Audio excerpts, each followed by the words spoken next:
Welcome to the Pitting Combination Podcast. I'm KJ Pilcher alongside Wyatt Schultz, not literally alongside, figuratively, virtually alongside Wyatt Schultz and Dick Briggs. Guys, another weekend of 2021. We've got a weekend of competition again. Colleges, more colleges are getting into the fold. Uh, there's a little bit of normality with some of the top tournaments at the high school level. Um, boy, another fun weekend last week on the mats. Yeah, we talking about like Iowa State or Anything. yeah, I guess the part I get a kick out of is the extra matches that the colleges are doing. It may make for a long afternoon doing that, but I think some of them are even rolling out two mats and doing the regular dual meet alongside the extra matches. But with those extra matches, those are matches that the kids wouldn't normally get because of the open tournaments that are all canceled. So I think it's, at least they're getting a few matches in this year instead of none. Right. I agree. I wish I broke down and purchased so I could watch. First of all, on Saturday, of course, we were all at a high school meet. And then I was real anxious to get home on Sunday because it was a wrestling day, right? That was Iowa State hosting Nebraska, Kearney, and Loris. And so I was anxious to see that. But you're right, Wyatt. I wish they would do a split screen so you could watch the mat that's also being wrestled alongside, because that's some quality wrestling as well. And a lot of kids that we've known and watched grow up and or heard about from other states possibly. And so I agree with you 100%. Well, speaking of Iowa State and Loris, this is second straight weekend. Iowa State has wrestled either D2 or D3 programs. We talked about the Iowa State Wartburg duel last week. This week, Iowa State beat Loris 40-0, and then Iowa State beat Nebraska Kearney 38-4. Again, not necessarily a full Iowa State lineup quite yet, at least not what we maybe thought coming into this season. Dagan's still out. Haven't seen Colbray in yet, but I tell you what, one of the things that was talked about was maybe the competition at 133 and who was going to replace Austin Gomez, whether it was going to be Zach Redding, who I think is from New York, or Ramazan Adasov. A little bit further. And so far, it's been Redding. I mean, maybe it looks like he's going to be the man. He had two decisions, including one in sudden victory over Wesley Dawkins from Nebraska Kearney. But Redding might be the guy there, 133, if these early nods are any indication. Yeah, I'd agree there, but I still think you need to look. There might be someone coming down from 141 to fill in there. We may see that or we may not. And then also you said Colbray was out and Coleman, where's he going to fit in there? Is he going to make 97 or are they going to slide everyone down a weight, and get those guys in at 84 and 74? It's still remains to be seen what happens there. Here's an interesting kind of statistic I was looking at as far as schedules are concerned.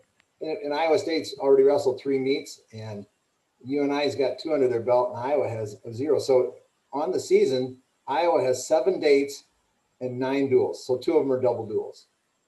UNI has 8 dates with 12 duels, which means they have 4 duels that are double duels. And then Iowa State has 9 dates and 18 duels. So, they have 18 duels as opposed to Iowa's 9 duels. So they have twice as many duels. And so they're kind of taking, for me, that's interesting because they're taking 2 different philosophies possibly. One that has fewer contacts, and are the kids going to be ready, that being Iowa in the Big Ten. And then Iowa State, who has had quite a number of possible contacts. And, so does that give them an opportunity to maybe get a COVID or something issue going? I don't know. But on the other hand, if the national tournament does get canceled, then it's just interesting to see which philosophy plays out to be a little bit more advantageous. Because if it gets canceled like it did last year, then the season they would have had more competition. So I thought that was kind of interesting how that they're doing. And UNI is kind of in the middle of all of that. Does it make a difference when you have say that 18 matches versus 9 matches at this level? Will that help them towards the end of the year, even though you're wrestling your D2s, D3s, but you're still getting mat time? Does that really make a difference? Right. That's one of the points I was kind of leaning or insinuating there, I guess, that when the season's all done, even with the tournament, is that going to be a factor with those? And, because Iowa typically has done that in the past as well, had some, I'll say softer because it's not Big Ten, but also lower level competitions and that sort of thing to prepare for the season and kind of get it rolling. And they don't have that this year. So it could be, boy, I tell you, Iowa's going to jump right into the fire with Nebraska though. Friday, right? Friday. Yep. A couple other notes from Iowa State that I think was interesting. Bastida, 197, he's been very, very impressive for Iowa State. We talked about Gannon Gremmel last week and just how well he's done. I know Slade Cifuentes, Loris, that was a decision, but Slade's going to be a really good D3 heavyweight, and then he won by fall against Nebraska Kearney. The one winner for Nebraska Kearney was Matt Malcolm, and I think a lot of people will recognize that name. Former Glenwood standout. I think he started at the University of Iowa and then transferred to Nebraska Kearney.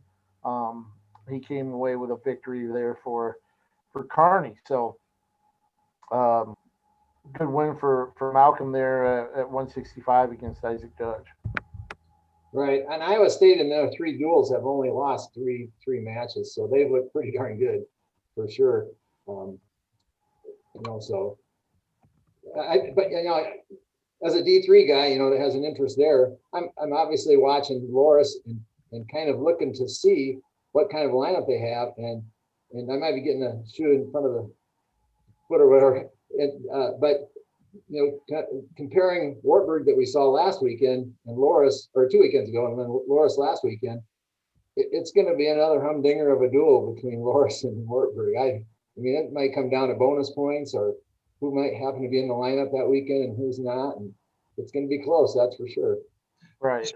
Speaking of those 2 teams, though, how much of a change do you think they'll forego in the future? Loris and Wartburg, I'm talking, or do you think this is kind of their lineup? Well, I can't speak for either one because I haven't been able to go in and watch Wartburg or we've only seen Loris once, but I don't see much of a change. For Wartburg, they're suggesting 141 and 149. There's a couple of guys that could fit in there. They've got 4 kids right in that area that are right, nip and tuck and close with each other. So you could see maybe a change there. Maybe one of the upper weights or such too. So. With limited competition, you don't have maybe the leeway that you used to have with, kind of seeing how guys do in competition and feeling things out, maybe sending one guy to, the Flash Flanagan Open and somebody to the Mat Man and stuff like that. Here starting the 23rd, which will be a week or 2, or a week and a half or so, you only have a short period of time with a short amount of competition to be able to figure out, okay, this is our guy. If you're not going to go off straight wrestle-offs, you're not going to have a real pool of competition to figure it out, especially with the ARC competing in triangulars every Saturday, and that's pretty much what it's going to be until the lower Midwest regional. So you kind of have to have your guy in place. Yeah, basically, there's only a month left, or not from starting next week. You only have that month before the regionals. So yeah, I think they do have to get their somewhat their lineup in place. Yeah, and some schools are doing wrestle-offs, it sounds like, and others are not. And so I don't know if they use those matches that are on that second mat, and as a barometer as well, and what happens in the room. And seems this year, if they're not doing wrestle-offs, you'd think maybe in some instances they might want to. So, and maybe they will. And when it comes closer to tournament time, if there's teams that are doing that. Yeah. So another weekend. So let's see. I'm trying to think of my dates here. So this upcoming Sunday or Saturday will be the 16th. So one more weekend before the American Rivers Conference really kind of gets into things, and we touched base about Cornell last week that they're going to have maybe a month of a competitive schedule if you count everything all together, including postseason. So we still have one more week to wait before the ARC gets into their full schedule as well. But hey, you and I, boy, had to be impressed with the way you and I looked on this weekend. Going up to South Dakota State, getting wins over the Jackrabbits and North Dakota State, who's there as well. Two really, really decisive wins against decent programs. But I was impressed. I know they came in with chips on their shoulders. I mean, it was pretty apparent when talking to them at media day or listening to them talk at media day. They felt a lot of people were looking past them because of all those seniors, and they started out with a nice 28-13 win over South Dakota State, and then beat North Dakota State 27-11. And I think if this is an indication of where they're at to start, there are some good things. I think it's going to be a pretty good season for the Panthers. You guys agree? I'm kind of looking forward to it as they develop and get their matches in. Especially, because we talked about it last week with all the Iowa kids in there. It'll be interesting to see how they develop, how they get going, and it's just a lot of fun when you have all the Iowa kids in there.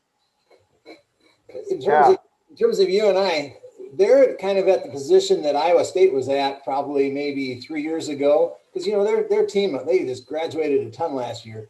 And maybe they're ahead of where Iowa State was 3 years ago, because they've had some great recruiting classes, and now these kids are able to step in, and they're young, but boy, these guys have seen the mat, and it's going to be fun to watch. And you're exactly right, KJ. I do know this, that when I heard Schwab say yesterday that of the 10 guys that took the mat against South Dakota State, 10 of them were new to the mat, did not wrestle in the regionals last year. Right, because Carter Isley didn't wrestle. Yeah, he's the one that would have been. And then so it's very fun, and they're not afraid to go out and try some fun moves. I don't know if you guys saw the Tristan Lara's headlock, left-handed headlock, but boy, that came from left field, and it did. He ended the match, and so that's a kind of excitement. I think you're gonna have fun. You had a couple of quite actually a few that won both matches, and I didn't know what to expect with North Dakota State and South Dakota State, but UNI kind of handled them. So Yeah. exciting. Yeah. I think there are a lot of compelling stories with UNI this season. One, Brody Teske coming back to Iowa. I know he transferred last year, but now he's actually getting to compete after his year and a half at Penn State. I thought he got two really nice victories. I know it was a close, kind of a wild, high-scoring affair with Danny Vega, but I think Vega's a quality 125 pounder. And then he got, I believe, a fall over McGuire Midkiff. I think a lot of people remember him, an Iowa State champ at 125 for North Dakota State. Got a second period fall against Midkiff. So Thomas Jefferson. Teske had a nice debut as a Panther. Yeah, Midkiff's a Council Bluffs TJ product and quality wrestler. He's wrestled varsity at least. I think it's probably his third year since he is a freshman. So I'm not sure what grade he is right now, but good wrestler there for sure. Yeah, so two quality wins. The other one too, I think is really want to keep my eye on Keegan Moore. Stepping in at 184, I think it might be one of those maybe products of maturation a little bit. They haven't really addressed it directly, but it sounds like I want to say 2017 or maybe 2018, he was a national qualifier for Oklahoma State as a freshman. And he transferred to UNI, and he's been behind guys there, of course. Derek Foster, Drew Foster was a national champ. Taylor Lujan was in position to win a national title last year as the top seed coming into the NCAAs before it was canceled. And now Moore stepping in. This was the first time he's been able to put on a singlet. Sounded like, maybe he didn't make didn't have the best lifestyle decisions even outside of wrestling. Had to mature and kind of get things together as far as how he was physically, how he was mentally, and approaching practices. And then just make good social and personal decisions. And he comes out and in his first matches as a Panther, puts up a 18-7 major decision against South Dakota State, and then got a decision against North Dakota State, scoring like 24 points in the two matches. So I think that was pretty impressive. And how about Pat Schoenfelder? Yeah. That was a guy that kind of took his lumps in the past. He kind of took some lumps stepping in at 157. Didn't get the nod before, and he had a nice week here. Nice first weekend with a pin against South Dakota State and then a decision against North Dakota State. So, kudos to him for kind of stepping up. And we mentioned Brody Teske, Tristan Lara. You mentioned his headlock. He also won against North Dakota State. So, two big wins there. But who else kind of stood out to you this weekend? Unlike you, I was watching both of those guys because I'm curious and kind of unknowns to me slightly. I mean, I know I watched Moore wrestle against us, like I said, up at the Flash. Schoenfelder, I don't know real well, but was excited to see that he went 2-0 and had a good weekend. Those Fort Dodge 4 that we spoke of, always going to keep an eye on those guys. I guess no one really stood out. I know Gordon had a tough weekend. He came up with some tough competitions. Now, and speaking of competition, I'm kind of getting the cart in front of the horse here maybe, but looking forward this weekend with UNI going over to Ames, and that will be UNI and Ames wrestling Arizona State and Missouri. That's going to be some great duels, I think, particularly maybe with Iowa State and Missouri. they're neck and neck, and then not far behind is Arizona State in the rankings. UNI, with their young team, I see it as a great opportunity because they're going to be wrestling ranked kids, and there's not very many ranked on UNI's team. Isley at heavyweight and Skedzlarski at 33, if he even makes the lineup. I don't know what they'll do there. So it's good. There's their opportunity to beat some ranked wrestlers. So that's going to be a fun weekend, I think, too. So. It'll be that'll be their opportunity to showcase what they do have. They'll find out where they're at, going forward, because like you said, all three duels are going to be competitive for them. It's something that they need, and just see where they're at.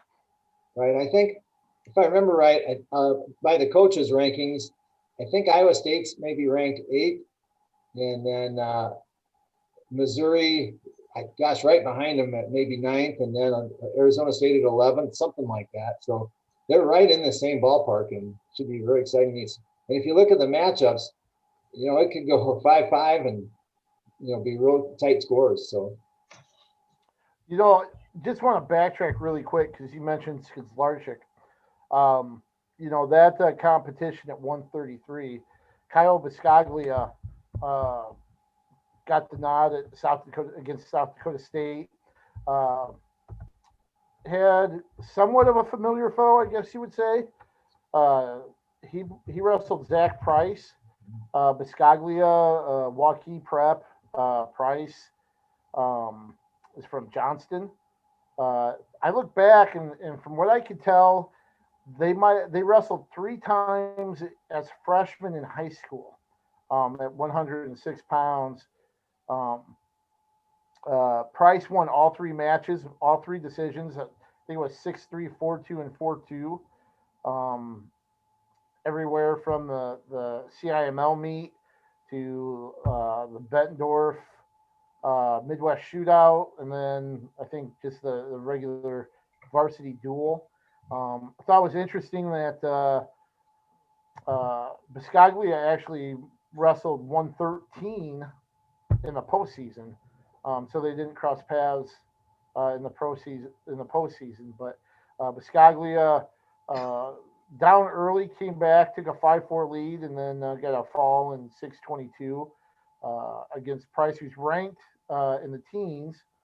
And then Skedzlarczyk followed that up, with a victory over Kellen March, who's also ranked kind of in that 15th, 16 area as well. So 2 quality wins for those 2. That's not going to make Schwab's decision any easier, but might just be a pretty good example of the depth that they really do have that people are going to learn about. And this weekend will really test that, as you said, with Missouri, Arizona State at a neutral site. And that's one thing too, guys. This is another. I don't think you'd see this in another year. I don't think this would be a scheduling option or something they would do. They might end up having, maybe Arizona State at Iowa State on Friday, and then Missouri at UNI on Friday, and then you'd see the teams travel, and Arizona State would be at UNI on Sunday, and Missouri to Ames on Sunday. Now, because of this year, teams are adapting and trying to figure out how to do things differently, and now you're going to have something like this that you just really didn't see before. And I think it's something that's going to be fun for people that are going to be able to get their eyes on it, and good for the competitors. I agree. It is fun to see this happening. Maybe it will go forward. Hopefully, we'll see how it goes this year, and if it's a good thing, maybe we'll go forward. In terms of us not being able to go to the arena or not wanting to be going to arenas, for safety reasons, if we're watching it online, I hope that they'll, like for instance, at Iowa State, I hope it's likely they're just going to show the Iowa State meets and not the UNI meets. So I hope there's a way we can watch the UNI meet as well. So yeah, at the very least, allow UNI to, you know, do their own thing for those duels. You know what I mean? Uh, Normally, you wouldn't have, you know, the SIDs or, you know, a broadcast team from the other school there. Maybe they make exceptions uh, for a situation like this, and of course, we're going to see it something similar. I believe I can't remember if it's later this month or maybe it's even in February. You know, when Iowa State will wrestle in Cedar Falls. That's in February the 13th. Mhm. When Oklahoma's up there and Northern Colorado's up there. So you know, they'll wrestle Northern Colorado and UNI on the 13th. Um, and that obviously that's a neutral site duel for Iowa State and Northern Colorado. So maybe it's a trade off. You know, uh, you let us do our meets while we're here. You can do yours for your home fans while you're in Cedar Falls. But we'll see. Yeah, personally, I like them double duels like that, and hopefully in the future they'll keep doing it. And to me, the kids should be in good enough shape that them 2 or 3 matches on a day, especially when you're not going to wrestle for another week, you should be able to handle that, and and it would give the fans an afternoon of entertainment rather than just a couple hours. Right, right. Um, so that should be fun. Let me see what time that. Did we mention what time that all gets rolling? Yeah, I don't. I see early afternoon as far as uh, Iowa State will take on Arizona State at 2 p.m. Um, and then they'll wrestle Missouri at 4 p.m. I'm not sure exactly. I'm guessing those other duels will be going on simultaneously.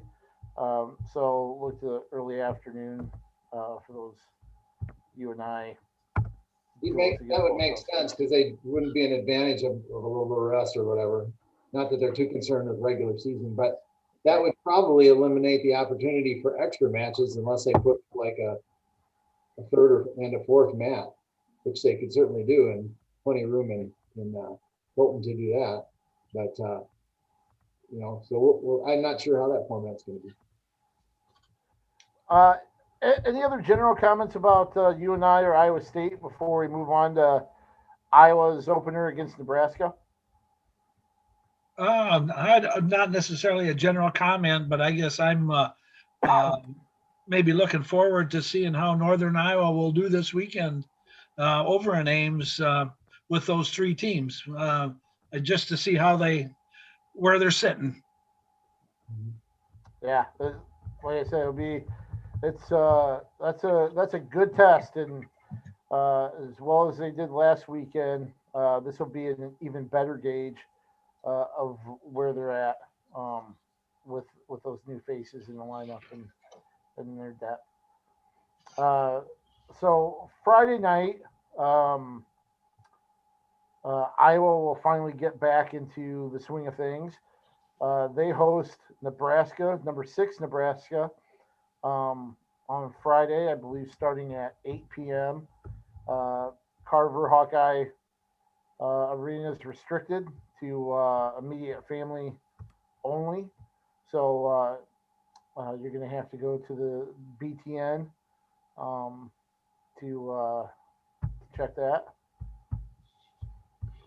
out. You know, this is one of those. You know, we talked about it's a conference only season, but you know, it's it's still a lot of good competition, and you're going to see a lot of matchup between ranked wrestlers. I'll just run through the probable lineups. I've got the meet notes from Chris Brewer, the Iowa SID, earlier this afternoon, and there'll be some interesting uh, matchups to say the least. Here are all the Hawkeyes listed in the probable lineups. Spencer Lee and Aaron Cashman at 125. You've got Austin DeSanto at 133. At 141, Jaden Ironman, Carter Happel are both listed. Max Murin and Brettley Reyna, a freshman, one part of that freshman class at 149. 157, Caleb Young. 165, Alex Marinelli. 174, you've got Michael Kemmerer or freshman Patrick Kennedy. Nelson Brands is the only one listed at 184, which is interesting. 197, you got Jacob Warner and Connor Corbin, and then at heavyweight, Tony Cassiope. For Nebraska, you've got Liam Cronin, who's ranked anywhere between 10th and 16th. Alex Thompson is one of two listed at 133, and of course, Alex Thompson wrestled at Underwood. He's a sophomore, ranked 20th by Track Wrestling. 141, Chad Redd and Ridge Lovett.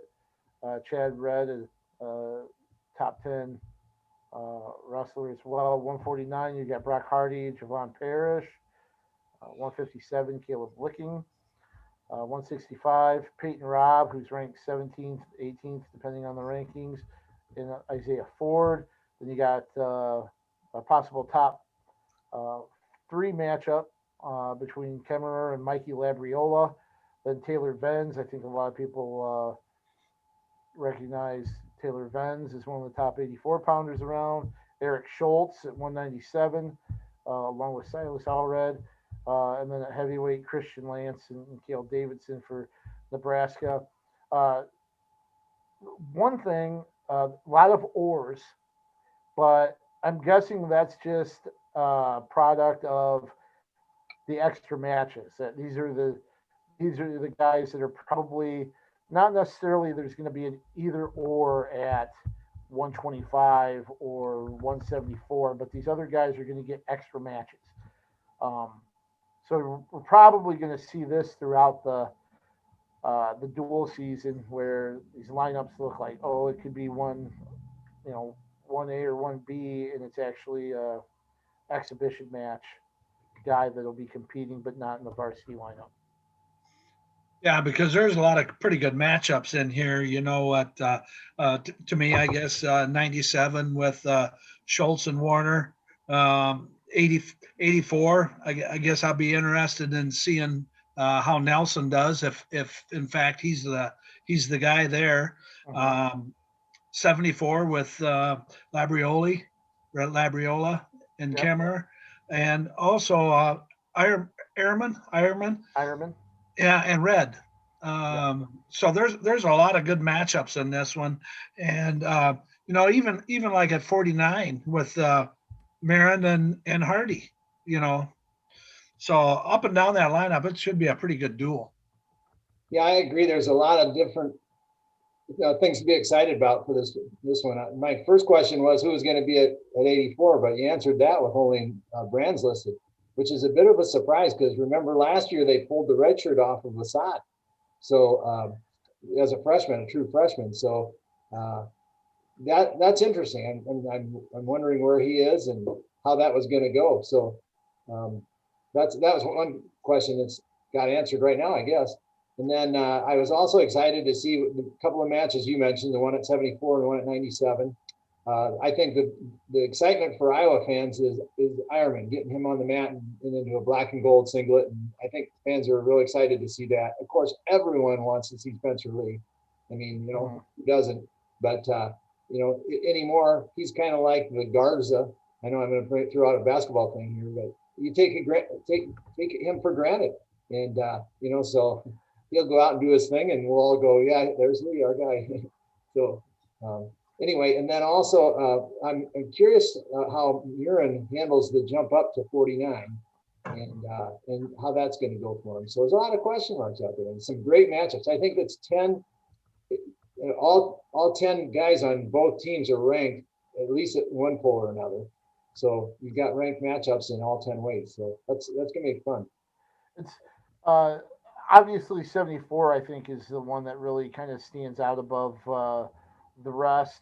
141 as well. I tell you what, not only was I excited to see Ironman on the mat and to be able to watch him on a regular basis, because he's got he's kind of got that wide open, I don't want to say funk, but he's a scrambler, and I tell you what, he can hit anything from just about any position.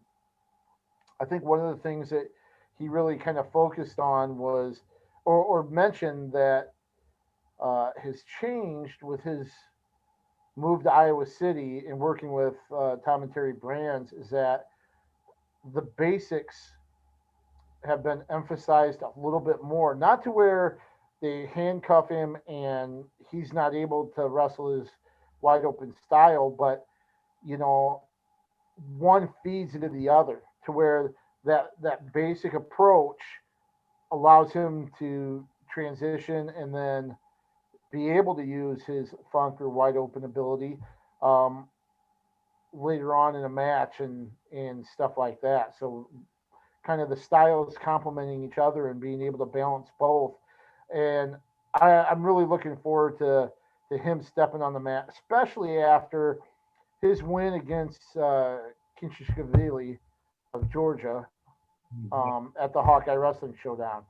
That really was, wow. Okay, that was impressive, and now see that growth go on, transfer over into the NCAA side of things for him. So I think that could be fun, and this will be a great test for him to start out. But you know, uh, Kemmer and Labriola, I think, are right there at the top. And as you mentioned, isn't it funny? Um, just how you mentioned, just kind of taking Spencer Lee for granted.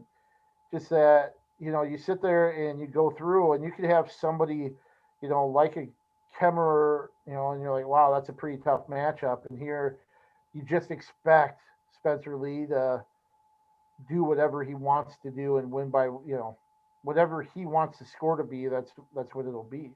And I mean, you make the comparison, to Luca Garza, and we've seen some amazing athletes kind of come through these winter sports between Luca Garza, Megan Gustafson, and now Caitlin Clark is a freshman women's basketball player that's been outstanding. And then in Spencer Lee, they really are marquee players that are going to stand out throughout the program's history. And Spencer Lee really is a part of this special time when it comes to Iowa winter sports. It's amazing what he's been able to do, and like you said, you just kind of expect it. You just kind of sit there and expect it. Yeah, and in reference to Ironman, he has that aggressive, physical style that kind of fits into Iowa style, or at least in the of the past. And so and another thing, he's on his senior year. This is his last go round. Well, actually, I guess everyone gets another year, don't they? But nevertheless, he's feeling it. So it's gonna be fun to watch there. As far as Spencer Lee is concerned, push that even into possibly the Olympics. He may be representing the United States, down the road in Tokyo, right? Is it Tokyo? And so we'll see. But there's a guy. You're right. We take advantage of, or take it for granted. And it's also too bad that the way the year has gone that you can't Phil Carver Hawkeye to watch this type of a team. It's just one of those things. But could you imagine the excitement with starting off with Spencer Lee and Ironman right off basically right off the bat, and then even finishing up with Cassiope. Yeah, is that going to make a difference? Do you guys think? You talk about Carver's crowds, and even you've heard people like Matt McDonough and other wrestlers in the past, Brent Metcalf, talk about going into an opponent's arena and feed off, the reaction that they draw. That sometimes there's a little bit of a boost when you got Okie State fans yelling over the railing and calling you bums and everything else and booing you. and then you have that Carver, impact. Without fans, is that going to change things, or does it really not have that big of an influence when the whistle blows? I don't know if it'll change things, but I think back to the Penn State duel from last year, how loud that got, and the excitement from the team in the background.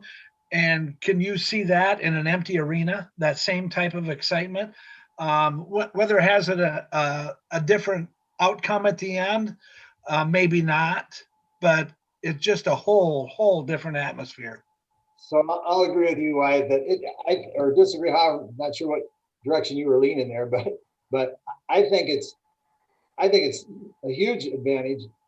In the Penn State duel is the one I was thinking of last year, and particularly with Kemmerer and Hall. Hall was kind of getting into it with the fans and not getting focused on the match, and Kemmerer was probably using that crowd and that boost and to me, that was a match that really showed how the crowd can be that way. And then you're exactly right, KJ. If you go down and throw it, down into Gallagher Hall in Oklahoma, and the Oklahoma State folks are getting all over the Iowa fans, maybe that was a factor with Spencer Lee a couple of years ago. I don't know. So, So I think crowds are a huge factor. And if I know as a wrestler, if I've got the crowd behind me, that lifted you up and really was able to get you going. So I think that's a big factor personally. And to wrestle in an empty arena, it may not be, because maybe it's a balancing, balancing effort there. So, but I really think it can certainly help you if it's your arena.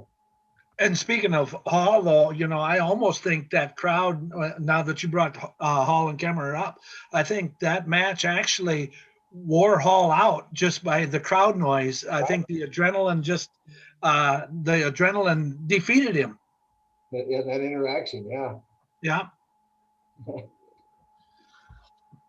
So, just some of the kind of interesting facts that surround Friday's duel. Iowa's won 13 straight duels overall, and 16 straight at home in Carver Hawkeye Arena. They've also won 18 Big Ten duels in a row, so they're looking to extend that streak.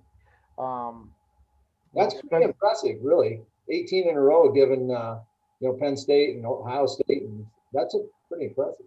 Yeah, with the tough programs in the Big Ten, year in and year out.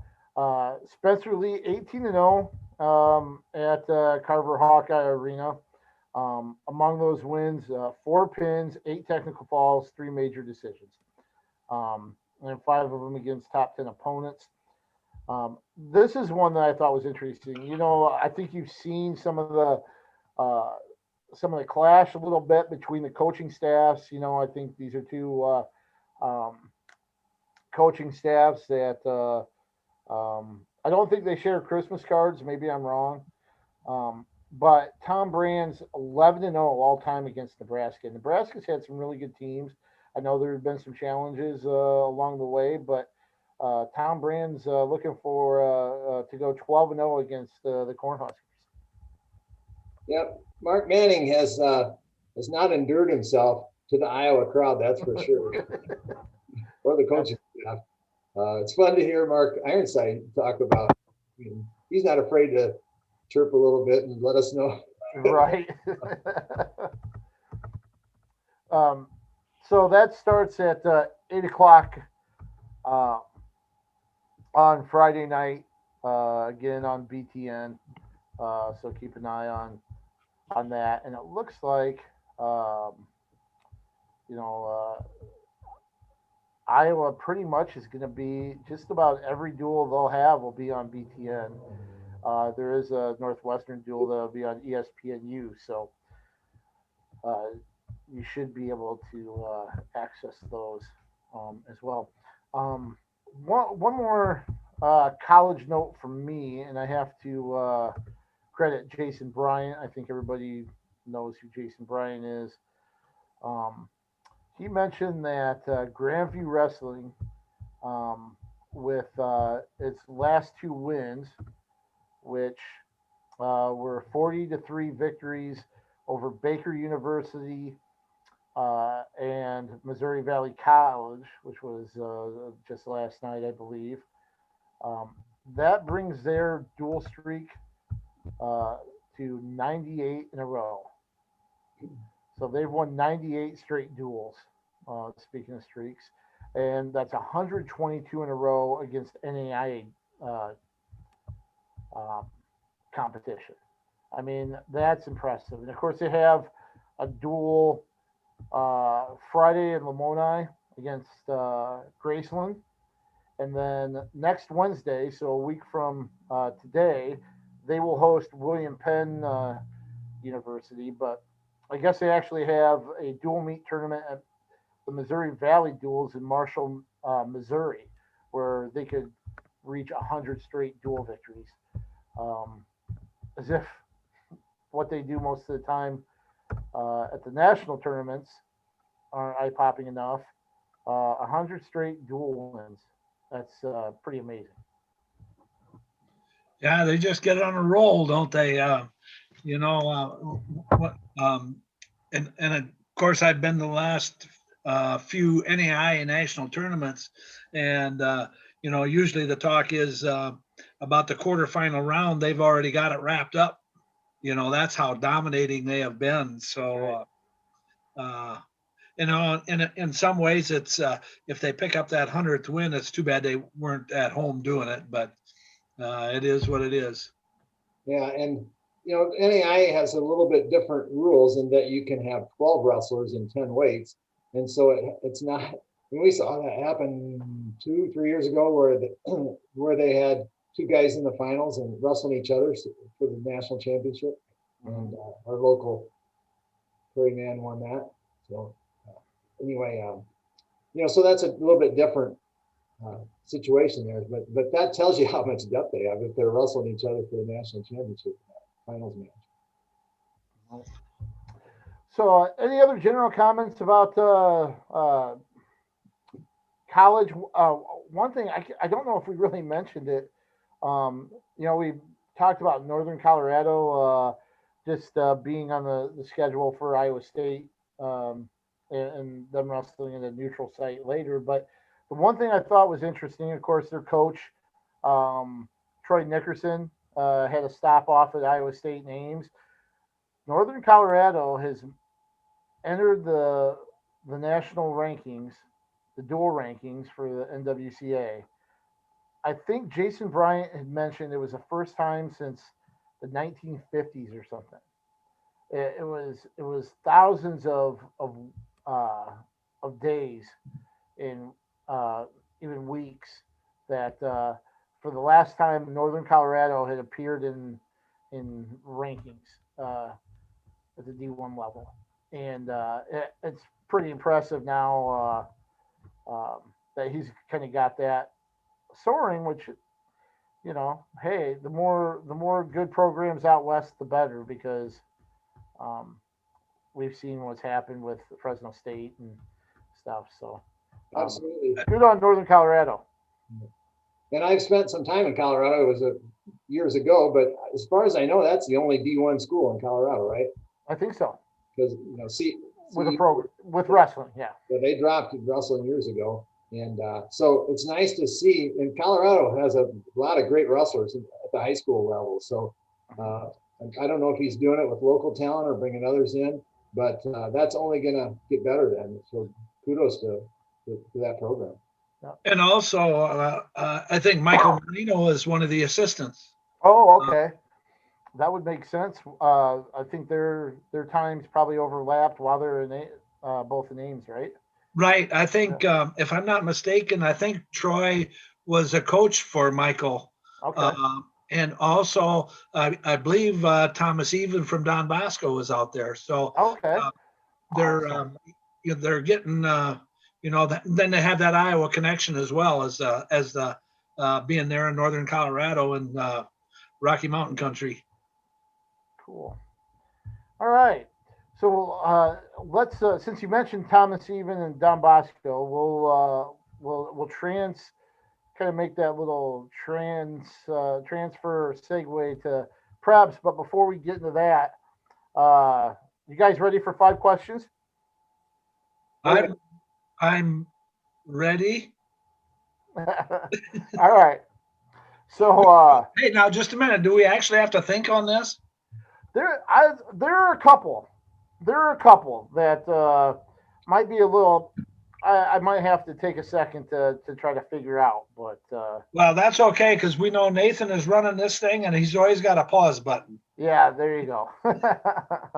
So here's the first one, and it's from somebody that we actually we all know pretty well, I think.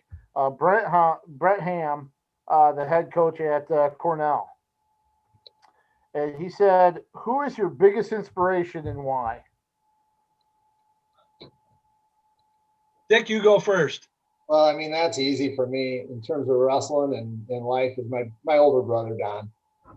So, I mean, obviously my parents and my father, but my older brother, Don, kind of showed me the way and a lot of times took me under his wing and still does. and so that to me is my older brother. Yeah. And I guess I'll just leave it as in general. I would say probably parents. I'll put it as both. Pat, my mother, Mm-hmm. she probably she can get by with ESPN and any sports network because she'll sit and watch sports all day long. And as far as hard work, I always felt that I worked hard growing up, but my father worked a lot harder than I ever have. So as far as hard work and inspiration, I guess I would leave it as my parents. Man, that guy must have been a hard worker. He worked That's for hard. sure. Well, we always had to get up at 5 o'clock. And if we weren't out of bed by 5:30, we always got the cold glass of water. So and trust me, that is not fun in the middle of winter. I suppose. I bet. So that's my answer for that one. Okay, so I'm gonna go off on two different things, and try to make it as quick as possible so it doesn't go too long. Wrestling wise, like so many others, I grew up watching my brother. Um, my older brother Larry, uh, at Regis, and then he wrestled at Waldorf, and then was an All-American at BV. Um, he was somebody that tried to follow in his footsteps. And the benefit for me following him was the era that he wrestled in. And the people in Cedar Rapids that wrestled at the same time as my brother. You're talking about Gary McCall at Cedar Rapids, Washington, Johnny Regan, who was two-time state champ at LaSalle, that I absolutely adored growing up. Um, then you got guys like Chuck Harden, and the Harden family out at Prairie, and Novaks, and there are so many people. Jerry Hansel, who was a state qualifier, part of that Regis team that Larry was a state finalist. Sorry, and part of a group that Randy Ray took down at state. And then, when I was coming through and seeing Gary McCall's name up on the wall, he was somebody that a lot of people aspired to be like. Of course, he went on to Iowa State, had a great college career. Um, so, my older brother, wrestling wise, it was my older brother, and then it happened to be the guys in the metro area at the time that young people look up. And here's some, if they're high school wrestlers that are watching or parents of high school wrestlers, I can't emphasize this enough. Kids are watching you. They really are. You don't think they're they're part of the formula. They are. You have to set a good example for the future wrestlers. There are people right now who are 9, 8, 9, 10 years old that are wrestling, that are watching Tate Nakamura compete. You know, there are people out at Prairie that are watching Hunter Callis compete. There are X-Men that are watching Christian Stanek compete. You know, there are future Washington wrestlers that are watching Tate Sakura Mathis compete. It's just how it is, and you never know what kind of impression you can make. Personally, just really quick, my dad and brother growing up, you know, uh, I always like to say my mom and dad worked their butts off. We never had a lot of stuff that we wanted, but we had everything we needed. And they provided for us and they worked their butts off, kind of like what you mentioned, Wyatt. Um, you know, my brother and sister and I are the first ones in our family, the first generation in our family to go to college. And that was something that was important to my dad. So that was an inspiration to always try to uh, make him proud. And now it's kind of switched to where my daughters are my inspiration now. One, I want to be a good example for them, and secondly, I see a lot of the stuff that they do and the good people that they are, and it's like I want to be like them.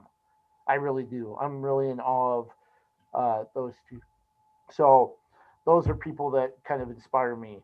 Um, this is kind of a interesting question. Um, if you had a warning label, if you came with a warning label, what would that warning label say? I'll say, don't feed the animals. That's mine. Don't feed the animal. Um, Boy, That came from Michelle Van Doren, who's the old, or I should say former, not old. Michelle's not old. wait, Former wait till she UNI gets a hold of SID. that one, KJ. But I thought it was interesting. Warning label. I guess I would almost say, don't kick me when I'm down. It's that mentality of maybe a little bit of that wrestling mentality that you're not going to get beat. gosh, for me, I'm just kind of fun, tongue-in-cheek one, but don't be afraid to drop me from high elevations. How about that? And obviously, you probably already have your shoot packed, so you're good to go. All right. That's a good question, Michelle. So here's one kind of venturing over into another sport. Uh, who who do you think? Which of these groups do you think is best? The Monsters of the Midway, the Purple People Eaters, the Doomsday Defense, or the Fearless Foursome? I'll answer this because I really don't know. Isn't like the third one, weren't they from the Rams and the Purple People Eaters from the Vikings? Is that right? Yep. Yep. I don't watch. The Monsters of the Midway, are the old Chicago Bears defense. Purple People Eaters are the Vikings. Fearless Foursome were the Rams, and the Doomsday defense. I think Nathan, that's Seattle. That was the Seattle nickname, wasn't it? The Seahawks. Yeah. Or that might be the Legion of Boom or something too. But Okay, so I'll answer it because I really don't know. I don't watch professional football very much, but I remember the Rams having a guy with a handlebar mustache. Wasn't he one of those guys on the line? Ben I Davidson. think so. I'll go with him. So there's my choice. And I was going to I like say the handlebar. I was going to say the Purple People Eaters. Really? I guess that's kind of who I grew up with watching, and even though they never won a Super Bowl. Right. I'm going to go with the Fearless Foursome. I mean, for goodness sakes, Deacon Jones, they had to institute a rule partially because of him and Bubba Smith. They had to get rid of head slapping because he knocked so many offensive linemen silly that they had to outlaw that move because of him and Bubba Smith. And then Merlin Olsen was a part of that group, and I think a lot of people will remember Merlin Olsen from TV roles. I remember seeing him on, I believe, Little House on the Prairie, and uh, Aaron's Way, maybe I think was. So I'm going with the Fearless Foursome. But those are all good defensive uh, football defenses. So that's pretty cool. Um, and then another one, and of course Mike Knox provided that one. I think you might Actually, remember Mike. yeah. Yep. So one other one too. This is kind of goofy, but boxers or briefs? For me, it's briefs, and I'll just let it go at that. I'm not going to elaborate. I'm boxer briefs. You get the best of both worlds. So I'm not going to answer like my former assistant coach, Tom Miller, but I'll go with the Briefs. okay, all right. Um, And then the final question is, who would play you in a movie? And what kind of genre would it be? It'd have to be Thomas Magnum. Who's that actor? Tom Selleck. Yeah, Tom Selleck in his youth. Okay. I'd go. Unfortunately, I would have gone with the late Chris Farley. I guess maybe the next best one would be maybe Jonah Hill. Throw glasses on Jonah Hill and make it a comedy, and I think that would be the best way for me. And I guess I'd say Kurt Russell. Why? Yeah, that'd be good. Why I have no idea, but that's why. Like which version of Kurt Russell would it be? The Snake Plissken Escape from New York Kurt Russell? Would it be the Tango and Cash? No, Kurt Russell. More of the Escape from New York type. The Wyatt Earp. Oh, sure. There you go. Yeah. I like that. All right, that's perfect. All right, hey Briggsy, hit us with you make the call before we start talking preps. Okay, so these are yes/no questions, and it has to do with weigh-in procedures.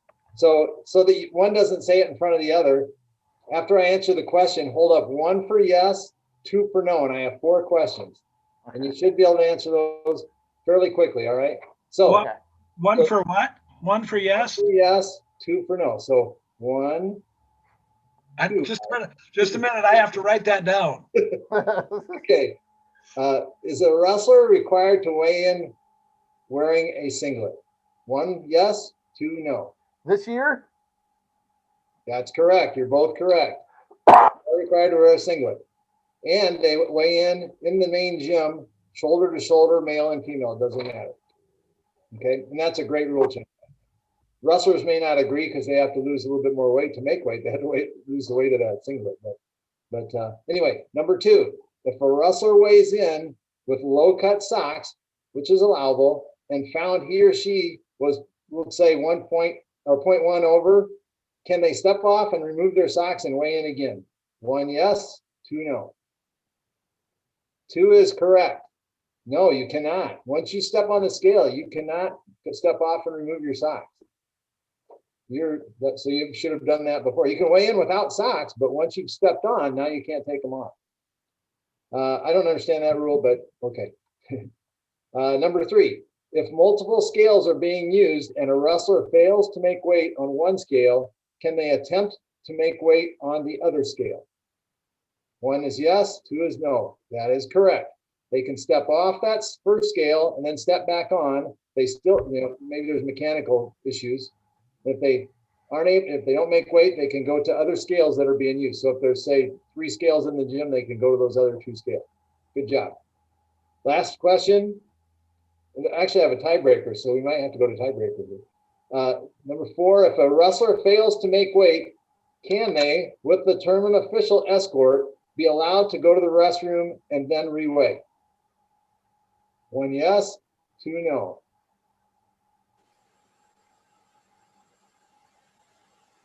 The correct answer is no. They are not allowed to go do anything to lose weight. So, okay, and here's a tiebreaker. You might Hercules disagrees. So here's a tiebreaker that I had. How soon before wrestling is weigh-in? And that's two-part answer. So how before the meet, how long before the meet? And it's not a one or two, it's a two. Oh. You have to say this. What do you got, Wyatt? Dual meet is 1 hour, tournament is 2. That is correct. Very good. I agree. Yep, there you go. You're correct, KJ.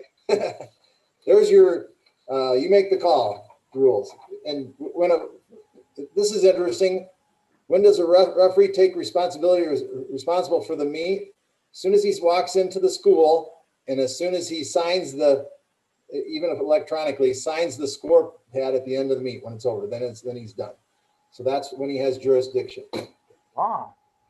That's interesting. I didn't realize that. Yeah. Okay. Cool. Those are interesting. I kind of knew the one I missed, but maybe overthought it a little. Here's the deal. Some of those rules have changed. So I thought I might trip someone up on that because you used to be able to go to the restroom. Yeah. Wyatt, yeah, things have changed a little bit, but Wyatt, I don't think you've missed a question all year. Oh, yeah, come to think about it, I haven't, but that'll change. That'll change. I say you both have done pretty well. Yeah. It's the only miss all year. So Saturday we were all at different locations. I was at Benton. Briggsy, you were officiating at BGM. Wyatt, you're down at Highland for the Gary Curtis. I was at the Benton Bobcat Jerry Eckenrod Invitational that certainly didn't disappoint at all. What were your experiences like, or what were some things that may have stood out to you on Saturday? Well, for me it was South Tama. I guess I didn't maybe kind of a soft-spoken type team that I didn't really realize. They got a fairly solid lineup going up and down, and maybe that was one of the things that stuck out the most. There wasn't a whole lot of highly ranked matchups in the finals like the Eckenrod, but you still had Wilton there, with the Brisker boys, Aiden Noonan there out of Cascade, who was really, really solid. And then you got the upper weights, a couple of kids out of Muscatine that are just some nice solid kids, and they'll be at Jayhawk this weekend, by the way. Muscatine will. So, but overall, I guess as a generalization of the Highland tournament was South Tama, and New London, of course, has got some great kids in the Lopez brothers, and and New London's got a nice team as well. Maybe not quite the balance that South Tama does. No, but New London's also a team that might finish 7th or something in a tournament like that, but they'll also finish 7th in Des Moines because they're going to have guys that they're going to have some very high point scorers that can make up a lot of ground compared to some other teams. Right, they're gonna have those, and without going through, say them 5 or 6 kids that will place in every tournament. Mm-hmm. Well, the thing that I found interesting looking at the results of that tournament was that it was real balanced. I mean, South Tama won it with 173 points, which is a quite low score, which tells me there's a lot of balance in the teams. 14 teams, and they only had one champ.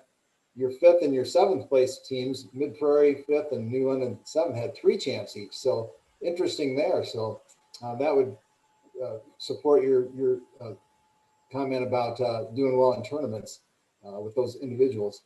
So, and even the 9th place team had a champ. So that's interesting, I thought. Makes Yeah. it's great. It's a very fun tournament then. And was Yeah. was Albert there? No. Yeah. Oh, Okay. yes, they were. Yes, they Yeah, were. Neighbor because was a champ at 126. Yeah. yeah, and that was a team performance that I thought that caught my eye a little bit. They've kind of dropped down just a little, but I think they finished third or fourth. But they finished ahead of some pretty good teams, which shows that they might be on the upswing a little bit. And speaking of that 26 pounder neighbor, with I think he probably pinned his way through that tournament, but um, got a couple good individuals in there, even though they may not have the full team strength that some of the other ones have. Yep. And I was at BGM, and that, when you're officiating, it's hard to really, especially Saturday, it's hard to, because you're busy, focused on your job. But I did get to see, obviously, some wrestlers on the mat, and a lot of times I don't know who they are. Most of the time I don't know who they are. But the thing that stuck out in looking back at it after the day, and then I could kind of refresh my memory on some of those, is that Monticello, they won it, and they won it with 200 points, and they had 4 champions. And here's something I learned. There's a lot of cousins on that team. At the 138 pounder, after he won it, and again, I don't even know if it's a championship match. I had to ask him, was this for the title? And he goes, yeah. And anyway, so then I asked him, I said, I said, I happened to see that your brother won the other night for Upper Iowa. And he goes, oh, that's my cousin. That's a brother. So, and then the coach, who's also related, obviously, to him, said the same thing. We got lots of cousins on the team. So that was interesting with Monticello. A lot of family going there. So good job with them. Then another thing I noticed was that there wasn't any team that had more than 2, but a lot of them did. So West Marshall had 2 champs, Wapello 2 champs, Tipton, Brooklyn, and Davenport West had 2 champs each. So kind of balanced there as well. So it was a run in 2 separate in 2 separate gyms, and there were 4 mats and only 4 officials. So I didn't get a chance to even glance at any of the other mats. So. I was at Benton, and of course, that didn't disappoint. I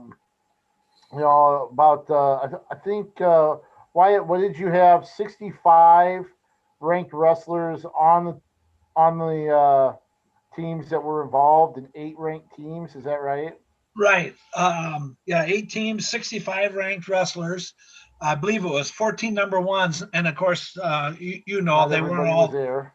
Yeah, they weren't all there, but there were still 14 number 1 kids. And, it's pretty interesting to see those head-to-head matchups like that. And like you had mentioned, maybe it was even Saturday on the broadcast, there was even some quarterfinal matchups between ranked wrestlers in there. And if I'm not mistaken, I think 106 had one individual that didn't have a winning record, so that's how solid that basically that whole tournament was.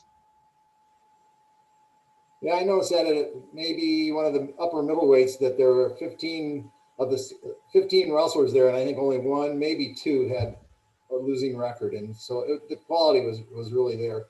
Looking at, and I kind of went through to see. Of your 14 number 1s, if that's how many there were, only 2 were not in attendance or did not wrestle anyway. And so still extremely great quality. And at 182, which is where one of them was not in attendance, the other 2 number 1 ranked kids from the other, so we had all 3 classes covered there. So it still had 2 number 1 ranked and 3 other ranked kids. So what a quality tournament. Geez. And the other thing that struck me as interesting was, and I'm sure maybe people don't know a whole lot about him, was Cole Ferguson at 38, coming in as a number 5 seed, and coming away and winning that. He was the 5th seed. Yeah, and I believe that's what it was. couple head scratchers there, but Yeah, but at the same time, if they went by criteria, because I think they imported the criteria from the state tournament, or state tournament criteria. So to a certain extent, I guess I could kind of understand, but at the same time, I was kind of wondering how high he should be moved up. But that also showed you the depth of that of not only the tournament but that weight. oh yeah, 138 was absolutely crazy. Um, you know, the semifinals. Um, Ferguson was uh, on the top side, beat Kinabana, I believe, maybe by a point or two in the semis. Isaiah Weber from Indy is who he wrestled in the finals. Um, Weber kind of, I believe he actually got knocked out during his match, and then ended up injury defaulting. But I think Ferguson was well ahead at the time, maybe 11-2 even. So he was dominating. The one thing that kind of about that, the semifinal between Weber and Michael Macias of Davenport Assumption, Macias injury defaulted, and it looked like he actually was helped away from the mat by his coaches. So that's a serious injury that Assumption had a couple of those between him and Derek Bass, who injury defaulted out of the final. So kind of a tough weekend for Assumption. But I tell you what, Ferguson was a part of the Waukee lineup. That I know you mentioned them last week a little bit about them being kind of a sneaky good tournament team. But between him, Carter Freeman, and Koufax Christensen, is that the 13-pounder's name? Yes. Those two were very impressive. I tell you what, both of them won titles there at the lightest weights, but those two guys were really, really impressive. And Waukee in general, you know, they really look good. And like I had mentioned yesterday, I think West Delaware was out one or two kids. Waukee was without one or two kids, and Bosco was without one or two kids. So it kind of balanced out between the three schools. I think those three schools were a little bit ahead of fourth place Independence, but so I was kind of a balancer. But with those three schools having their full lineups, and hopefully they're all back by the state tournament, because it would sure be a shame if they weren't, even though they're all three in different classes. Right. But the depth of all three of those teams, you can go up and down that whole lineup, and you were talking about Koufax Christensen. I think old Dad must have been a baseball fan You think? with Koufax and Thurman. Yep, I love that. I love that. A little Sandy Koufax and maybe Thurman Munson there between the two. Yeah, definitely. I didn't make the connection with Thurman at first, but now that you mention it, that certainly could be the case, huh? Now, one thing I noticed at 113, Benton Community's Jaden Moore, who was ranked at 113, evidently bumped up to 120 and was a runner-up there. So in a 120, a tougher weight class than 113, as Koufax was the only ranked wrestler there after everyone had kind of left or didn't show up. So that was pretty impressive by Jaden. Yeah, an interesting dynamic there. I didn't realize it until the broadcast, doing it with Scott Becker, Don Bosco supporter and statistician a little bit for the Dons, pointed out that Jaden Moore was a Don Bosco wrestler up until this season. And so Funk and Moore were teammates. Actually, I think wrestled at the same weight, maybe as freshmen. And that was a match that went down to the wire, really hard fought final that Funk was able to win. He was really good on on top in that match. They had the Dons had a couple of battles between that, and you mentioned 182. The final between 10 old, I believe Carson, 10 old, and is it Griffin Gamel of Waukee? That was one that was a real hard fought match, and Tennell ended up with a score late and then a write out for like the last 19 seconds, 20 seconds or so, and held on for the victory. So those are two really fun matches to watch. Yeah, even though I was down at Highland, I did take the time and went back through and watched all those finals matches. And with Tenold, it was almost wondering if holding on to that leg in the last 20 seconds if he would get called or not. But that was another one of those great weight brackets in there with Tenold, the two number one kids. Right. And just kind of looking, Cale Renovardi looked good as well at 145 for Don Bosco. He beat Logan Payton 6-3 in a very competitive match there in the finals. Then I was also thinking Brandon O'Brien at 132 for Independence. He won a title, beating Thurman Christensen 2-0. That was one that had some real fun flurries and scrambles that O'Brien came out on top of, and I think it was a second period reversal that was the difference in that one. But it was, the team race. This was what was cool. It was Waukee was up most of the day, and West Delaware just kept chipping away, and their upper weights are so strong. You got titles out of Voss at 170, and then you got Wyatt Volker at 195, and then Christian Dunley came back and got third at 220. Cale Meyer got third at 182, and then Carson Petlin, number one ranked heavyweight in Class 2A, improved to 17-0. He got a fall in the first period, actually pinned his way through the tournament. There was 4 pins, 8 bonus points, and his pin in the heavyweight final actually put West Delaware up by 5 to win the team title over Waukee, and that's, I tell you what, that's fun. Talked to Petlin afterwards, asking him hey, did you know what the team situation was? And he's like, no. He goes, I don't care.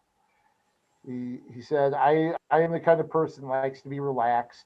I don't get all caught up in that other stuff. I'm just more relaxed and focused and go out there, and that's what I want to do every time. So I don't put any added emphasis on trying to get a fall. It's just what I go to do every time out. So keep it the same, keep it even keel, have fun, and it paid off. And the one thing I thought was interesting talking to Jeff Voss after that was I asked him, did you know what the team, Carson said, I didn't know.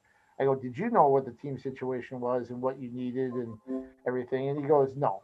He goes, I didn't know exactly what the scores were. I wasn't telling them, hey, you got to go out and get this pin so we get team win. He goes, our goal was to go out and see where we were at against tough competition. Just kind of see where we need to get better. Our goal wasn't necessarily to come out and, win this tournament at Benton Community, because we wanted to get better so, we win a state title down the road. And I thought that was kind of an interesting perspective when things were tight. And the tournament literally came down to the last 2 matches. Right. I'll guarantee you, with track wrestling, everyone in the stands knew what was going on. That makes it exciting. That's good. And as a coach, you don't have time sometimes, especially when you got guys going from mat to mat to mat, wrestling. And I'm sure that's what the case was with Coach Voss and his coaching staff. They're busy, so they don't have time to. Now, some of the other guys, coaches might be looking at it for sure. But the West Delaware went 9-4 in that final round. I know I emphasize, and a lot, almost, I'm sure every other coach emphasizes, finish on the odds. In other words, first, third, fifth, seventh. You're winning your last match, and they went 9-4. That's pretty impressive. And obviously, when you're going down to the last match, and here's how that works. If you're in the finals, you're awarded 12 points already. And then if you win it, the winning first place is worth 16 points. So you get the difference between first and second place, which is 4 points. So they were down by 1 point. All he needed to do was win it in that instance. But he solidified it with a pin, which is 2 bonus points. So he got 6 points for that pin in the finals to win by 5 points. So that's pretty cool. And whether he knew it or not, I'm sure he's well aware of it now, right? Yeah. And I was going through and I tabulated the amount of bonus points that they scored throughout the entire day. And there were 51.5 bonus points, right? So one of the things that I think happened, and it's just natural, there's a 7th place match, right? West Delaware won. They had an individual that got 7th but had 2 pins. That's 4 points. That's 4 bonus points from somebody that maybe nobody is watching wrestle. Because he's going to get 7th or whatever. His parents. That's points on the backside, so you get 4 plus advancement. So there's a great contributor there. Yeah, that's the difference. And I know it's cliche, right? Every point counts. Well, yeah, duh. Every point counts. But you tend to, like we were talking about taking things for granted earlier, you take stuff like that for granted. I think back all the way back to, I think, the 2011 Big Ten championships. Penn State beat Iowa by 1 point at Welsh Ryan Arena at Northwestern. Brad Pataki, their Penn State's 125-pounder, got a pin for 7th place. That was the difference in the Big Ten championship, the team championship. Now, didn't Solon win state a couple of years ago by a half a point? Yep, by half a point. Yeah, same situation. So it's stuff like that where, you don't think it's a big deal, or, hey, he got a major decision in a consolation match or whatever, big deal. In instances, it can be a big deal. And I think some of this maybe showed at Benton Community, where 51.5 bonus points, that's huge. That's huge. And if you got guys going out to do that, that's pretty special. And the other thing that I had kind of looked at, and if you don't do the math, you're just looking at the team scores going into the place matches, where West Delaware, I think they may have been in 3rd place at that time, or maybe 2nd. But in any case, who would have thought that they could come back and win that from as far down as they were heading into the place matches? Like Dick said, going 9-4 was a huge difference. And I don't know, did you go in and look and see what Waukee did in that final round? I did not. I did, and they went 6-7. Interesting. So them 3 different matches. Yep. That's a difference, and that's what's fun. Gosh, kudos to Waukee and West Delaware and Don Bosco, and that was fun. One last thing I want to bring up about Benton Community was Drake Ayala. He was the outstanding wrestler. Ayala, 2-time state champ, 3-time finalist, ranked number 1 by track wrestling in the country at 126. Going to go to the University of Iowa. I tell you what, he was fun to watch. So smooth and so slick, and obviously, he's ranked number 1 in the country for a reason, and he projects to be a outstanding wrestler at the college level. But man, it was so fun to watch him in person. I want to say he put up like 53 points in 3 matches. Um, None of them went past, it's two of them were pins in the first period. Um, and another one was a tech fall into the second period. So Drake Ayala was fun to watch, and boy, you can see why uh, there are a lot of people that are enamored by what he does. Well, and at the same time, speaking of Drake, he had Red Out from East Marshall in the finals, who we have ranked second in the state. So it's not like he's got a pud through that tournament. He's got some quality kids. Right. You get to see him again because he'll be at Jayhawk. Yeah, on Saturday. And speaking of that, the Jayhawk, one of those tournaments coming up. Well, I guess, do you guys have anything else from last weekend before we move on to what's coming up this week? Quick. No, nothing than except there was some good tournaments. Even and it's too bad Dick can't watch as much as he'd like to, being over there at BGM when you're stuck on the mat all day. But like Highland, it's those are nice tournaments, and they're fun to be at, even though they may not be the level that the Eckenrod was at this year. Mm-hmm. I guess I do have something. Just real quickly and briefly, it was interesting, the Hempstead Duels that featured number 1 Southeast Polk and number 2 Waverly Shell Rock. They wrestled each other out and reversed that. Waverly Shell Rock won that. We also had number 7 Ankeny, who competed well, and Butte Hempstead, who we know is a pretty decent team, wrestled all 3 of those as well. And then over at the Linn-Mar Duels, some different results there. You had Linn-Mar and Xavier both going 2-1. Mount Vernon and Clear Creek Romano 1 and 2, and then Marion also wrestled in that as well. So you had some local flavor there too. Coming up this week, as you mentioned before, you've got the Jayhawk Invitational here at Cedar Rapids Jefferson. That's always a fun event. Usually get teams from all over and all classes. Cedar Rapids Kennedy will make an appearance there. When was the last time the Cougars were in the field there at Jefferson? Never. Never? Never been. No, the only local school that was in it before was Prairie. Okay. That I recall anyway. Well, I think Wash was there last year because I think. Last year I guess was an exception. Yeah, because Grant showed up, so. It was the snow delayed one, right? Because they wrestled on Monday, so I think there was some changes on the fly. Well, with that one, we mentioned Alburnett. Alburnett's been there for a while. You've got Kennedy, Fort Dodge will be back in the area for that. You mentioned Muscatine upper weights, including Nimley at 70 and the heavyweight Togay Desai. Pleasant Valley will be there. West Des Moines Valley will be there. Waterloo East, Forest City coming down as well.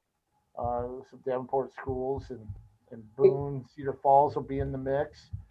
I think that's for Forest City.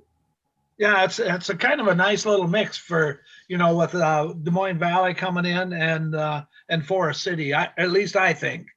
When I tried to build this tournament, I tried to get schools from all over the state and represent the different north, south, east, west, and tried to do that. I didn't want it to be like a Mississippi Valley tournament, where you had a lot of schools that you saw throughout this. So that's what we kind of did there in building it. But it's changed since I've been there considerably.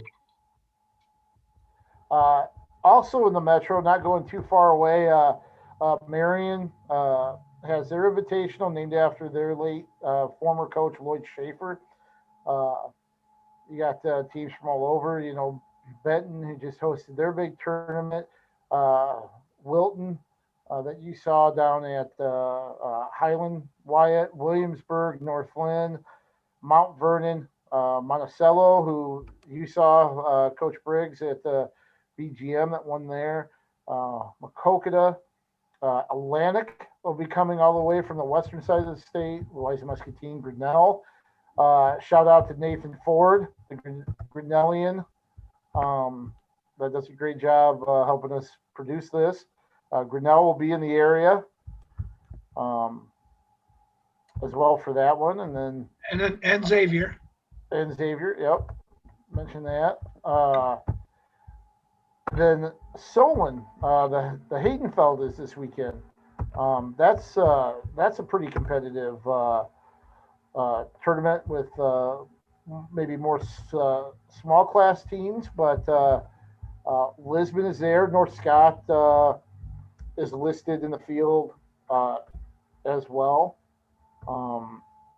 Got Solon, Vinton Shellsburg, West Liberty, who had a champion, Kobe Simon at Benton. So a good field there at Solon as well. Yeah, Prairie is down there. They are okay. That's Prairie's varsity that'll be there. That I couldn't tell you. Okay. The only one they had listed was Solon JV, so I don't know if that's the Prairie varsity or not. Gotcha. And I'm guessing this year it probably is. I know MFL Marmac has their tournament this weekend as well. Where are you guys going to be at this weekend? I will be at Jefferson, helping with that tournament this weekend, and I may have to run up to Cascade and help them get set up. But and they've got a nice tournament too with Cascade. I think CR Wash is going to be there. Okay. Central DeWitt, Midland's got a couple kids, and Burlington Notre Dame is going to be there. Regina Union LaPorte, and Western Dubuque, among a couple other ones. Yeah, good field. I always remember the Cascade tournament because of the heavyweight bracket the one year where you had Costello from Western Dubuque, you had Worth from Mount Vernon, and then I believe you had Brinkman from Regina all in the same bracket. And all three might have been state champs later that year. So I always remember the Cascade tournament because of that. So you'll find some good wrestling up there on Saturday. And I'm roughing at the Jayhawk. Okay. I didn't want to mention this. I happened to see Coach Whitcomb, Waverly Shellrock coach, who's hosting the girls, tweeted out this morning that in that girls state tournament, I say that with quotation marks because to me it's not a state tournament yet, and I'll mention that in just a second. But this morning he had 432 girls that were registered. 432. I think last year or the year before it was 100. And so I mean, obviously growing huge. And my comment is, with that many girls, now we need to start setting up some qualifiers to make that kind of an official state tournament, and then get it sanctioned. Yeah. So, the girls' union or the boys' union, someone step up the bat here for these girls that are anxious to be competitive and have that recognition. Yeah. And actually, the cutoff is at 6 p.m. tonight, but I had actually tweeted out. In fact, somebody already has 470 already. So wow. They're going to be pushing 500 by 6 o'clock. And what's the max? What's the max? I don't know what the maximum is, but there's 470 right now. That's a huge tournament. Yeah, we might be on the verge of the qualifying tournaments just to do that. Yeah, we've actually been talking about that already because of situations like this. You got 12 weight brackets for the girls, and you're already talking 64-man brackets all the way up and down. On average, of course, maybe some of them may even be bigger, but that's really pushing time. So I don't know if they're running 8 or 10 mats down there at the Extreme Arena, but you're just about going to have to. And then not only that, how many matches are you going to get in for the day? Yeah. So this is at the arena, not up at Waverly? Correct. Oh, I wasn't aware of that. Okay, Yeah. good. Yeah. So huge tournament. Yep, and we can delve into that a little bit more next week. Here, really quick, and this is my fault. I probably should have brought this up from the get go at for the preps portion. The state tournament, the boys' state tournament in Des Moines. There's stuff circulating on social media yesterday about the format schedule. Right now, just so everybody's clear, there is nothing official yet. A lot of that stuff was shared prematurely, and I'm guessing that's something that's probably been drawn up. Wyatt, I know you heard similar things like I have from coaches and people in close position to organizing the tournament. That was one of the things that had been bandied about, to go to a one class per day state tournament and wrestle it to fruition in one day, and then follow with the state duels on Saturday. Right now, that's not a certainty. It could be here in a week, but the association has a board of control meeting next Thursday, January 21st. That's when they'll approve and finalize the format that they're going to.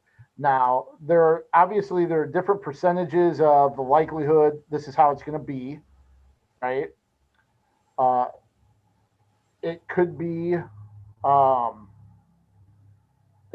that one class per day.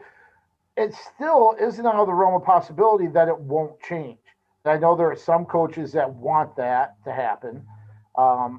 I don't know if that's going to be the case. I don't know if that's going to be possible. My thoughts right now is that it probably will end up like that one class per day. I think fans, even though the limitations have been lifted, I think they'll restrict it probably to about 5,000 fans each day if they keep it that way. And then I think we'll see 4-team state duel brackets. I think we'll see state duels whittled down to 4 teams for this 1 year. What do you guys think about what you saw yesterday, and what do you think they should or will do for a state tournament format? Well, I had seen the same thing you had. Nothing was, you saw all them I guess I would call rumors on social media. But I, like you, knew that nothing was official until the 21st when they come out with their meeting. My feeling is, I'd like the old traditional tournament. I don't think it'll happen. My personal opinion, I guess, is I could see the one-day tournaments with the duels on Saturday. With one-day tournament, I think you could, since you don't have that cross traffic in there between classes, I think you could actually get more fans in there, and still have the social distancing. At least that's my thinking. Whether it's actually the case or not, I have no idea. But that's what I think. You could get more fans in there if you did the one class system. I'm not a big fan of it, but that's what it is. What it will be this year. Yeah. I'm just going to trust that the powers that be and everyone that's involved is going to make the best, safest decision. I think the cutting down to 4 is a necessity for the duels, because it really is crowded down on that floor with the number of mats that they have going. You barely have room to move anyway, and with COVID, you need to lighten that up. So I understand why they're doing that. I wish they didn't have to, but it makes sense. For 1 year, you're going to have to. People are just going to have to suck it up and deal with it for 1 year. Yeah. It's not. and I don't know, sometimes there are changes that are made out of necessity, and then in the long run they say, oh, hey, let's do it this way. I really liked how that turned out. I don't necessarily think that's going to be the case this year. You have to be understanding. I talked to Louis Curtis a couple weeks ago, and there's a story at the Gazette.com talking to him about there'll be changes. There are going to be some type of changes. You just have to understand that it's a necessity right now. And they met with Wells Fargo. They're looking at anything and everything that they can do to pull this off safely. So whatever decision that they come to, it isn't because of a lack of effort to do what's best. I mean, they're exploring everything that they can in trying to figure out how it's going to be the best experience for the wrestlers, how it's going to be the best experience for the fans. Like it or not, there is a financial angle that they have to be aware of as well to be able to pull this off. Hell, media is gonna be disrupted between the state and the NCAAs. I know that they're not going to be able to accommodate all of us like they normally do, but they're going to have to find a way to cover it anyway. However that's going to look like. So we're just going to have to deal with what they come up with, mainly because, like Dick said, that's probably going to be the best alternative that they've dealt with, even though people will agree you're going to be damned if you do, damned if you don't in a situation like this when you're the association and tournament organizers. But, we'll find out next week for sure. But no matter what the changes, I'm kind of like you, KJ. I just feel that it will only be a 1-year deal. No, I agree with you. I think it's just kind of a temporary sacrifice that you're going to have to make for the format and schedule, and then next year get back to the norm, I guess. So, any other parting shots? Any final comments or anything? I failed to mention this, but if you're interested in watching wrestling, you can watch it tomorrow night. I'm guessing at least online or maybe on a television station, not sure. Upper Iowa is wrestling Minnesota State Moorhead, and that's I'm guessing at 7:00. We failed to mention Upper Iowa, but they did take one on the chin with Northern State and lost that. That went down to the heavyweight match, and it went down to tiebreaker 1, the 3-2 tiebreaker win for Northern State. So anyway, you can watch Upper Iowa tomorrow night, and then Friday night, obviously Iowa, and then Sunday, UNI and Iowa State. So. Yep. And you're going to be on TV Thursday with Limar Prairie, right? Excited. Yeah, that should be a good duel. Both are very competitive teams this year, and I'm looking forward to that. Okay. And speaking of Thursday night, West Delaware and Don Bosco are up at CPU. That's right. That's kind of one of those duels that kind of came about out of this whole situation and teams adapting and everything. West Delaware was supposed to duel CPU, and they just happened to. CPU said, "Hey, Don Bosco wants to come.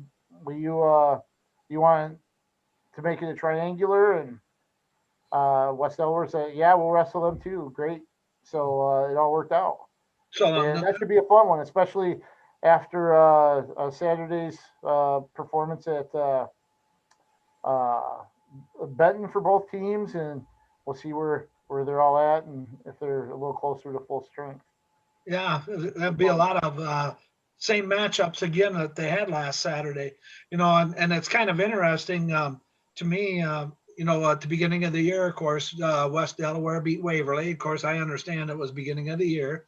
Waverly beat Southeast Polk. Southeast Polk beat Don Bosco. But all three of your top teams of all classes have met this year, which I find is interesting. That's awesome. That's awesome. I like that. It's kind of fun on the high school level to see the bigger tournaments coming back here the first of the year, whereas we didn't have them so much in December. Right. Good to see that. That's right. And heck, we're getting close. We'll be at the conference tournament time here pretty soon. So, Couple weeks. well, hey, I'd like to thank both of you for joining me again today. Thanks to Nathan Ford for allowing us to get the Spinning Combination podcast done virtually as well.